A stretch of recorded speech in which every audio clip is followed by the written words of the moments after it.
Hi மக்களே, welcome back to my channel Ranvi talks. இன்றைக்கி நம்ம ஒரு சூப்பரான ஒரு ஈவினிங் vlog தாங்க பார்க்க போகிறோம். ஆக்சுவலாக இப்போது எல்லா குட்டீஸ்க்கும் இப்போது சம்மர் ஹாலிடேஸ் விட்டுருப்பாங்க. நான் ஆல்ரெடி ஒரு ஸ்கூலில் ஒர்க் பண்ணிட்டு இருந்தேன்னு உங்களுக்கு நிறைய பேருக்கு தெரியாதுன்னு நினைக்கிறேன். இப்போ நானும் லீவில் இருக்கேன். ஸோ அம்மா வீட்டுக்கு வந்திருக்கேன். இது ஒரு கேஷுவல் vlog தான். அம்மா வீட்டில் மேலே பூச்செடியெல்லாம் இருந்தது. ஸோ பூவெல்லாம் பறிக்க சொன்னாங்க. ஸோ அதனால் மேலே போயிட்டு பூவெல்லாம் பறிச்சுட்டு ஒரு நல்ல ஈவினிங் என்ஜாய் பண்ணிட்டு வந்த மாதிரி. உங்களில் நீங்கள் எத்தனை பேர் இப்போது ஊரில் இருக்கீங்க? யாரெல்லாம் லீவில் சம்மர் வெக்கேஷனுக்கு ஹாலிடேஸ்க்கு எங்கெல்லாம் ட்ரிப் பிளான் பண்ணியிருக்கீங்கன்னு சொல்லுங்கள்.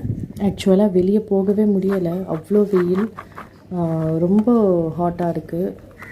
வெளியே போகவே பயமாக இருக்குது. இங்கெல்லாம் வெயில் ரொம்ப அதிகமாக இருக்குது. ஸோ தேங்க்யூ ஃபார் வாட்சிங். Subscribe to my channel Ranvi tax.